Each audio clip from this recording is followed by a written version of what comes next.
Hello, hello, hello.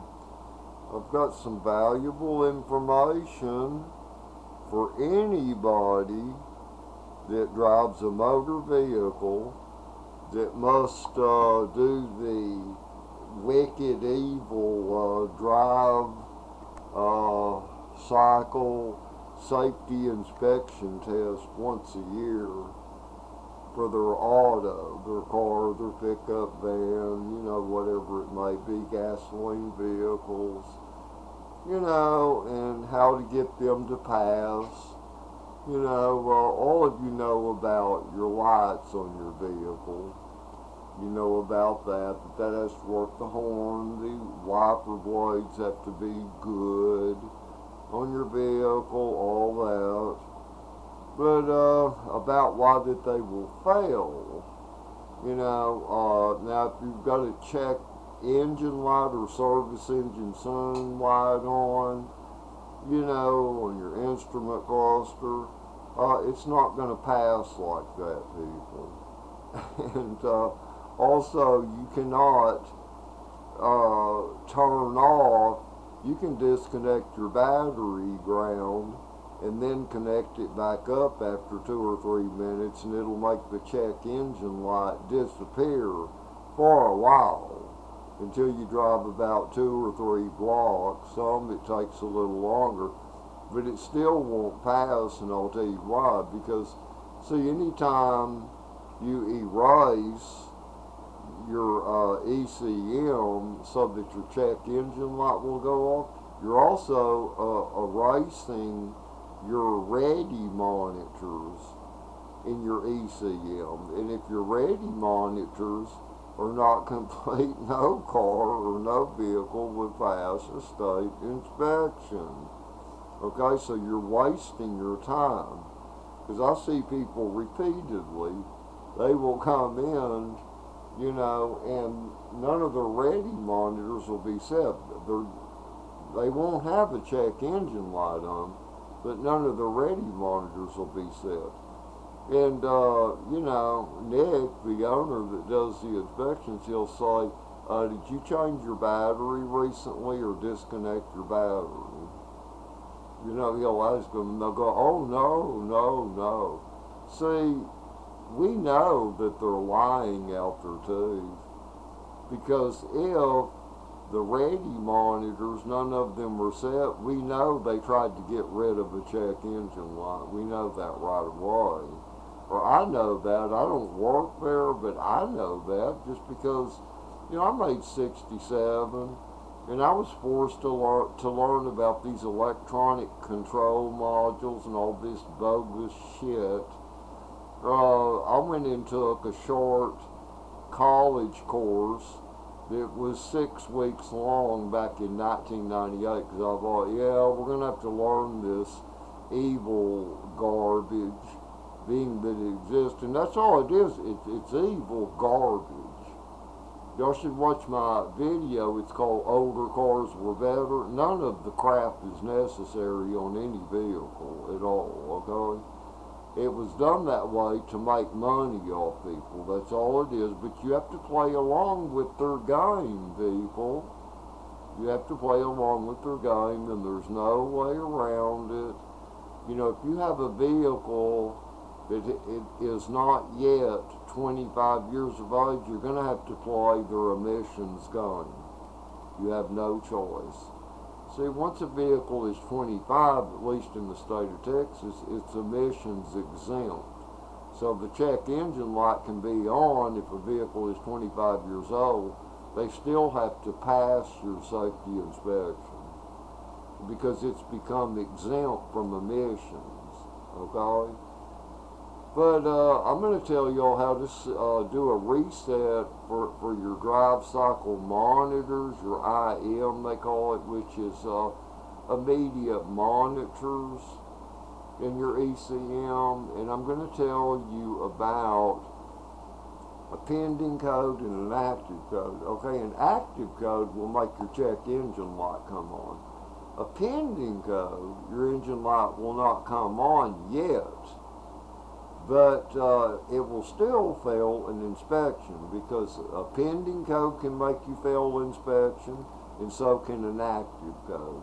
So you may as well, if you have any code, pending or active, that car is not going to pass inspection, and something is wrong. If it says pending code, what that means, you're going to have to drive it, about 4 miles or something like that, into where it produces a code with a number. Now, if the pending code, if it has the number, like PO 443 or something like that, which would be a purge valve, or a PO 401, which would be an EGR valve.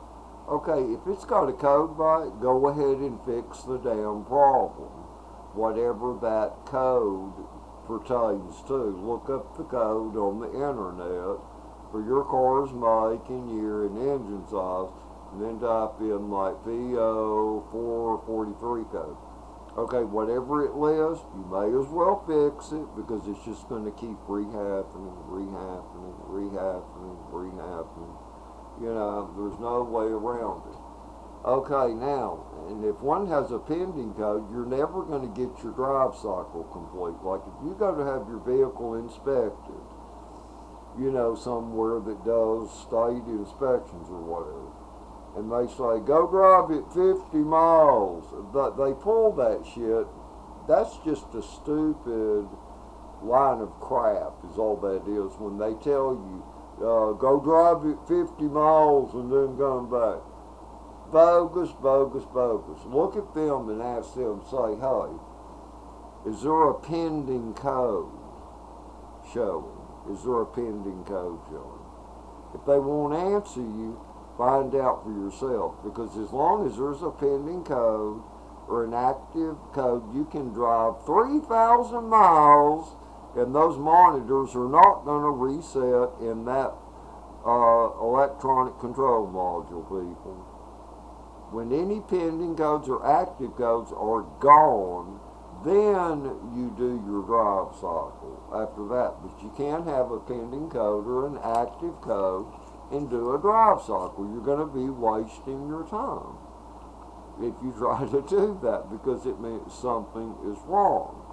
Now, once there are no codes, but your car will not pass because you have to go through what they call the drive cycle. And by the way, you people, write this shit down so you will learn. Write it down. Keep records of it. And YouTube, stop holding my videos down. Let people view them, because this will help people if you allow people to see these videos. Alright, now, let's see, pending or doing your drive cycle. Alright, there's a lot of myths. A lot of stuff is not true, people. A lot of stuff is not true that I see on the internet. Okay, there are videos with mechanics, and they're saying you have to, before you start a drive cycle, your engine has to be cold. Alright, and then when you start up the vehicle, you must turn on your heater, the heater in your vehicle. Then, when you get on the highway, you must drive at least 5 miles at 60 miles an hour, and if you apply the brakes, you have to start over on your drive cycle. You know, none of those three things have any truth to them whatsoever. That is total garbage. It's total garbage, and I don't know where that came from. I don't know where it came from. You can start a drive cycle to set your immediate monitors, whether that engine is cold or whether that engine is hot. You can set them either way. But here's the best way to do it. First off, like I said, if your check engine light's on, you're wasting your time. If there's a pending code in your ECM, you're wasting your time. And the way to check for a pending code or what active code, a scanner like this. This is one I bought way back in 2012. And guess what? It was only $15 on eBay. Anybody can buy one. They work great. This one is put out by CAN. And that would be a good one to go with. They're great. And this will fit any vehicle, van, pickup, car, that has the OBD2. It will fit any of them. So you're covered there. But the best way, if you don't have a pending code and no active code, and your check engine light is off, you can start your drive cycle with the engine cold or with the engine hot. But do this. Disconnect the positive terminal on your battery. And then wait 10 minutes and hook the positive cable back up. What this causes is for your ECM to start over. Now the software is still in that electronic control module or power control module, whatever you want to call it. I call it a transistor shit box because that's all it is, to make money off people. But it erases everything that ever was or is still hanging on inside your ECM. It's where you can erase an ECM with a scanner. Sometimes it still leaves traces of old codes and pending codes that were waiting to surface.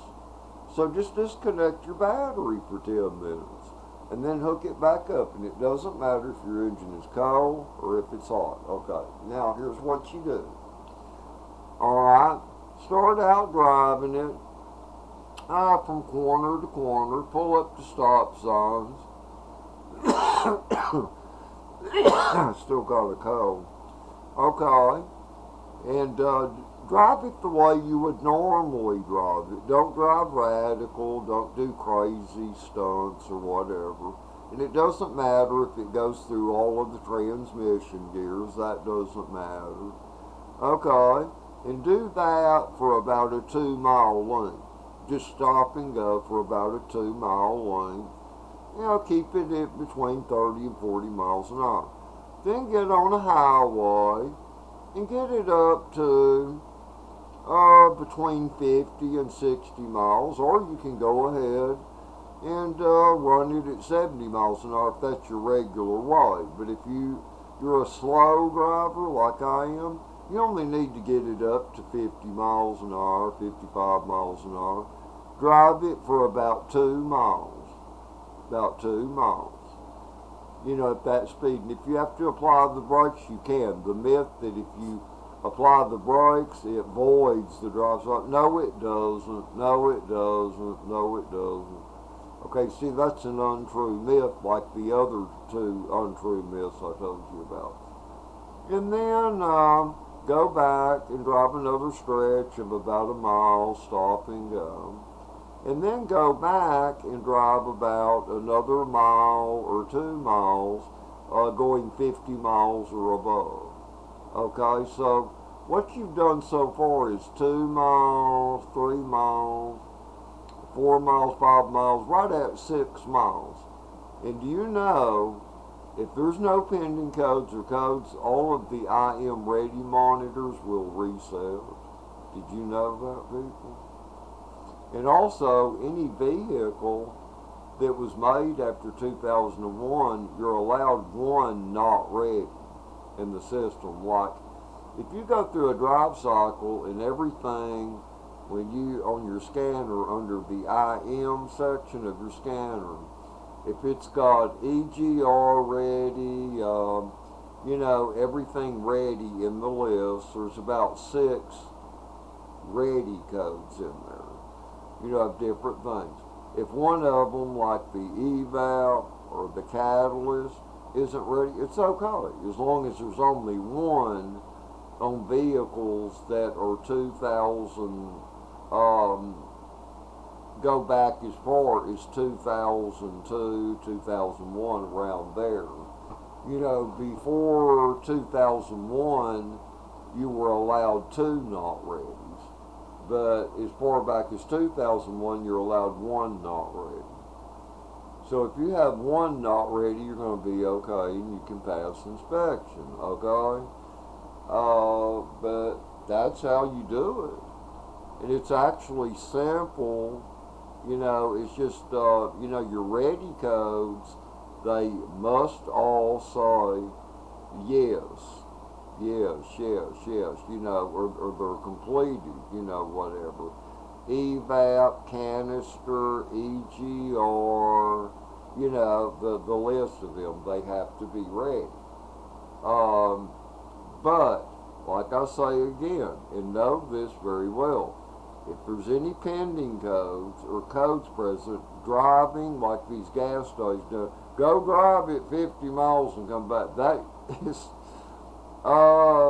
they're just playing a joke on you. They're just lashing out some BS they were told to say to people, which is just a waste of time and waste of effort. It's not going to do any good. And you don't have to drive 50 miles. I mean, come on, man. Because when they built these cars, you know, those stupid joke boxes, ECM, PCMs, they knew there was old people that lived in small towns that never drove over 20 miles an hour in little bitty towns. So they figure, well, some man at a gas station is going to have to get it out on the highway and drive it at least 4 miles. You know, 2 miles out of town, 2 miles back at least 50 miles an hour to complete a drive cycle. You know, and then them driving around town, going to the library and grocery store to church will complete the drive cycle, you know. But that's the way it works, and you know, you people need to know this, and if you have any questions about it, you know, just leave in the comments. But don't leave questions to where you're asking me, oh, I have this noise in my left rear wheel, or my oil pressure's low, what should I do? No, I'm not going to be your online mechanic, friend, people. I'm not going to be your online mechanic. I don't have time for that. But anyway, I hope you're all having, and I think this was very explanatory. I explained it the best I could, and I don't think I've left anything out here at all. But remember, a drive cycle can be with the engine cold or the engine hot. And before you start a drive cycle, disconnect the positive terminal from your battery, wait 10 minutes, hook it back up, and then get in the car and drive it the way you usually drive it. But go through the drive cycle I told you to go through, okay? Well, anyway, I shall talk to you all later, and Jesus Christ is the answer, people.